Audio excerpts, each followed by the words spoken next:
नमस्कार दोस्तों, मैं रीना आपके अपने channel Reena kitchen recipe and blogs में स्वागत करती हूँ। तो कार्तिक माह है, सबसे पवित्र महीना अगर हम 12 महीनों में से मानते हैं तो कार्तिक का महीना पहला ऐसा शुभ दिन है जो कि पूरे महीने भर इसमें काफ़ी महत्व रखते हैं। इसमें हर देवी देवताओं की पूजा की जाती है, भगवान विष्णु से लेकर शिव जी से लेकर लक्ष्मी मैया से लेकर सब तक। तो आज हम जानेंगे सोमवार की व्रत कथा कार्तिक मास की। तो एक नगर में बहुत ही धनवान साहूकार रहता था। उसके घर में धन की कमी नहीं थी, परंतु वह बहुत दुखी था क्योंकि उसके कोई पुत्र नहीं था। वह इसी चिंता में दिन रात दुखी रहता था। पुत्र की कामना के लिए वह प्रत्येक सोमवार शिव जी का व्रत और पूजन किया करता था तथा सायंकाल मंदिर जाकर शिव जी के सामने दीपक जलाया करता था। उसके इस भक्ति भाव को देखकर एक समय माता पार्वती ने शिव जी से कहा कि हे नाथ, यह साहूकार आपका अनन्य भक्त है, सदैव आपका व्रत और पूजन बड़ी श्रद्धा से करता है, आपको इसकी मनोकामना पूर्ण करनी चाहिए। शिवजी ने कहा कि हे पार्वती, यह संसार कर्म क्षेत्र है। जैसे किसान खेत में जैसे बीज बोता है वैसे ही फसल काटता है, इसी तरह से मनुष्य संसार में जैसा कर्म करते हैं वैसा ही फल भोगते हैं। माता पार्वती ने अत्यंत आग्रह से कहा कि हे प्रभु, यह आपका अनन्य भक्त है और अगर इसको किसी प्रकार का दुख है तो उसे आपको अवश्य दूर करना चाहिए। आप तो सदैव अपने भक्तों पर दयालु होते हैं और उनके दुखों को दूर करते हैं। यदि आप ऐसा नहीं करेंगे तो मनुष्य आपका पूजन और व्रत क्यों करेंगे।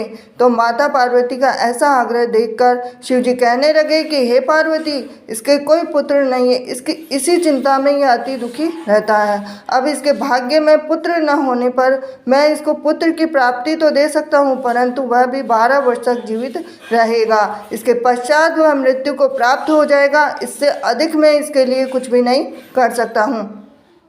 माता पार्वती और भगवान शिव का यह वार्तालाप साहूकार सुन रहा था, तो इससे साहूकार को न तो प्रसन्नता हुई और न ही दुख हुआ। वह पूर्व के समय शिव जी का व्रत और पूजन करने लगा। अब कुछ समय के बाद में साहूकार की स्त्री गर्भवती हुई। घर में बहुत धूमधाम से खुशियाँ मनाई गई, लेकिन साहूकार के मन में तो था कि वो तो केवल 12 वर्ष तक जिंदा रहेगा, उसके बाद में उसकी कोई भी आयु नहीं थी।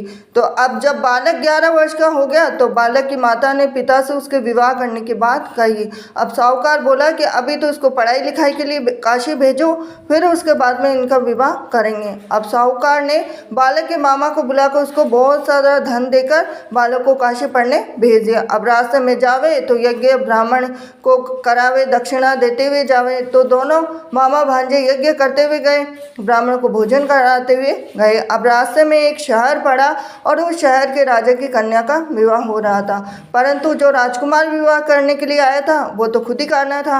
अब राजकुमार को देख राजकुमारी और उसके माता पिता विवाह में किसी भी प्रकार के अड़चन पैदा ना कर दे, इस वजह से उन्होंने उस सुंदर मनभावन लड़के को देखा तो उनके मन में विचार आया कि क्यों ना इस लड़के को वर के रूप में ढूंढ लिया जाए। तो ऐसे मन में विचार करके राजकुमार के पिता ने उस लड़के और उसके मामा से बात कर ली। अब दोनों राजी हो गए।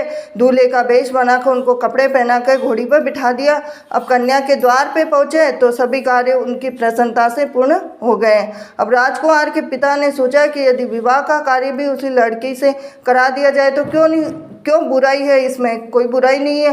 तो ऐसा विचार कर लड़के और उसके मामा से कहा, यदि आप फेरों और कन्यादान के काम को भी करा दें तो आपकी कितनी कृपा होगी। अब सेठ का पुत्र जिस समय जाने लगा तो उसके राजकुमार की चुनरी के पल्ले पर लिख दिया कि तेरा विवाह मेरे साथ हुआ है, परंतु जिस राजकुमार के साथ तुझे भेजेंगे वो तो खुद ही करना है। अब मैं काशी जी पढ़ने जा रहा हूँ। अब सेठ के लड़के के जाने के पश्चात राजकुमारी ने जब अपनी चुनरी पर ऐसा लिखा हुआ पाया तो अंधे राजकुमार के साथ जाने से मना कर दिया। अब उसने अपने माता पिता को सारी बात बता दी और कहा कि यह मेरा पति नहीं है, मेरा विवाह इसके साथ नहीं हुआ, मेरा विवाह तो जिसके साथ हुआ जो काशी जी पढ़ने गया है। अब राजकुमारी के माता पिता ने अपनी कन्या को विदा नहीं किया और बारात वापस चली गई। अब उधर सेठ का लड़का मामा काशी पहुँचे। अब वहाँ जाकर उन्होंने यज्ञ कराया, लड़के ने पढ़ना शुरू किया। अब जैसे ही उसकी उम्र 12 वर्ष थी तो लड़के की अचानक तबीयत खराब हो गई। अब उसने अपनी मामा को बोला कि मेरी तबीयत बिल्कुल भी ठीक नहीं है। तो मामा ने कहा कि अंदर जाकर सो जा। थोड़ी देर में ही उनके प्राण निकल गए। जब उसके मामा ने कहा कि उसका भांजा मृत पड़ा तो रोना पीटना मचा दूंगा तो यज्ञ का काम अधूरा रह जाएगा।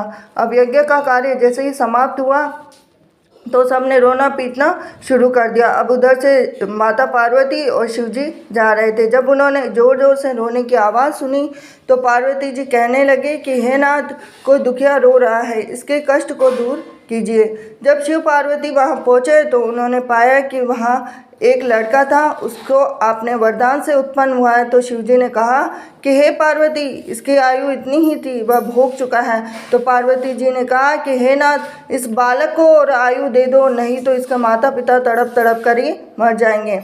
माता पार्वती के बार बार आग्रह करने पर शिव जी ने उसको जीवन का वरदान दिया। शिव जी की कृपा से उसका लड़का जीवित हो गया। अब इसके बाद में माता पार्वती कैलाश पर्वत चले गए। शिक्षा पूर्ण होने पर जब लड़का और उसके मामा यज्ञ करते हुए ब्राह्मणों को भोजन कराते हुए दक्षिणा देते हुए घर की ओर चले तो रास्ते में उसी शहर में आए और जहाँ उस लड़के का वहाँ की राजकुमारी से विवाह हो रहा था, वहाँ जाकर उन्होंने यज्ञ प्रारंभ किया। लड़के के ससुर जी आए, राजा ने उनको पहचान लिया, महल में ले जाकर उनकी आव भगत की, जैसे दास दासियाँ सहित आदर पूर्वक अपनी राजकुमारी और जवाई को विदा दिया। वहां से विदा होकर सेठ का लड़का अपने मामा और पत्नी सहित उसी तरह यज्ञ कराते हुए ब्राह्मणों को भोज कराते हुए दक्षिणा देते हुए अपने घर के लिए चले गए। घर जाकर लड़की ने अपने माता पिता को सारी बात बताई। इससे वे बहुत ही प्रसन्न हुए। शिव पार्वती, जैसे आपने सेठ और उसके परिवार को दिया वैसे सभी को देना। सोमवार व्रत कथा कहने सुनने हुकारा देने वालों को सबको देना।